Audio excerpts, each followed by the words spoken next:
Finally back with my first Madden 25 video, and to be honest, I really haven't had any motivation to really want to post any videos regarding MUT this year, as this year, at least to me, has been one of the worst, if not the worst, MUT to date. And I know some of you may or may not disagree with me, and that's okay. This was the 25th anniversary edition of Madden, and I had high hopes for this game. I figured because of this being the anniversary that this would be the year that they change Ultimate Team for the good, that this would be the year that they finally listen to us and give back to the community for our dedication to playing this game mode. But unfortunately, as all of you know by now, that was not the case. One of my main gripes or complaints is the absolute lack of creativity within the promos, in which I really thought they did a terrible job this year, and I know I'm not the only one that feels this way.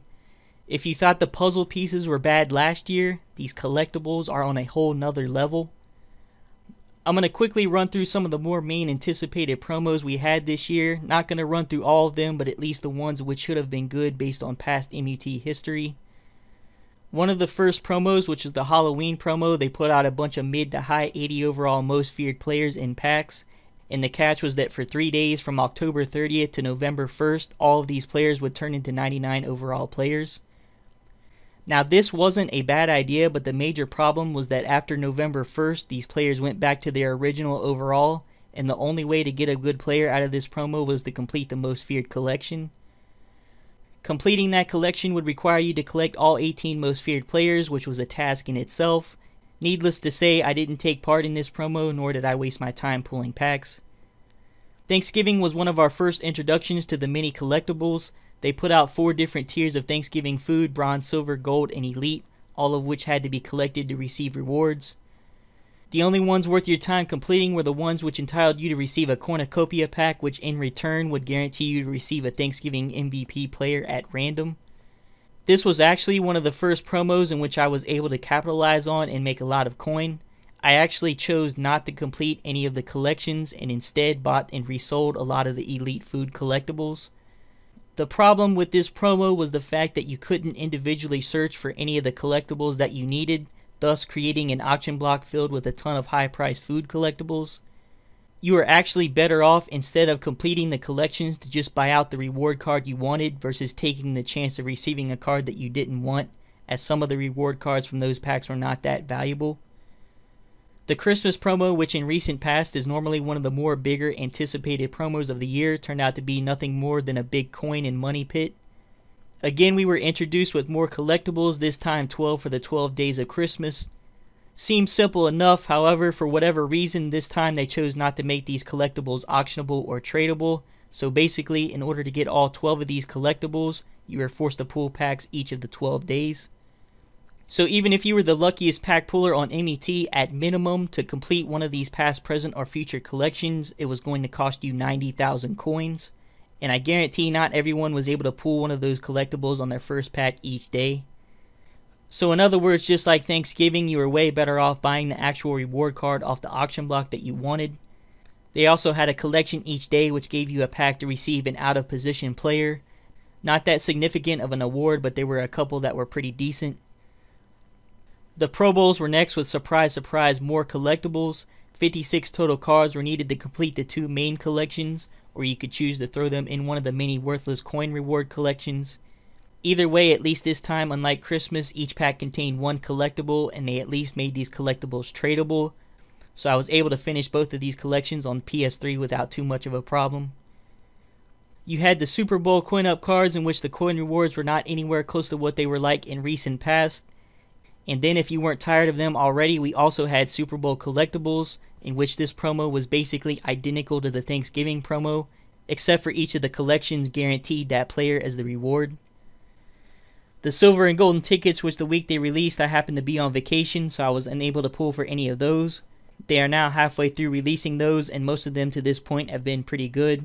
I'll do a video on those once they are all released. You also have the ridiculous draft collectibles, with each player in the draft having 32 different collectible cards, in which I will also do a video on those. But the icing on the cake for this year, I thought, was the Easter promo, which was a huge joke and a big kick in the face to the entire MUT community. EA chose to give out free Easter collectibles to several different YouTubers to help promote the Easter promo, which realistically was a good way to hype up a promo. The major problem with this, however, was that the actual collectible card itself was not existent. After not seeing any on the auction block or trade block within the first hour, I knew something was up and I knew it wasn't worth pulling packs. I don't know how it was on the other systems, but the entire weekend I did not see one Easter collectible on the auction block or trade block. Even if someone pulled one, there is usually always that one guy out there that posts it for a ridiculous price on the auction block, or at least posts it on the trade block just to brag about having it, but on the PS4 it didn't exist.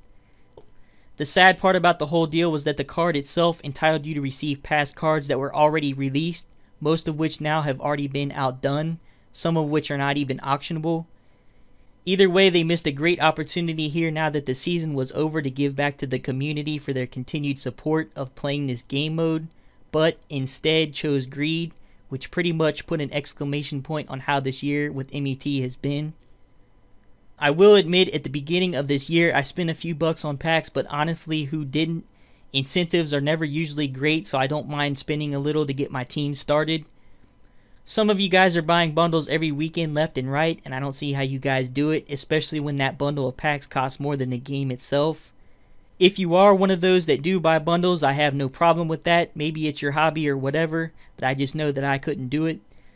I will always have success within this game mode no matter what they decide to do, but I know for a lot of you it's a struggle, and trust me, I feel your pain.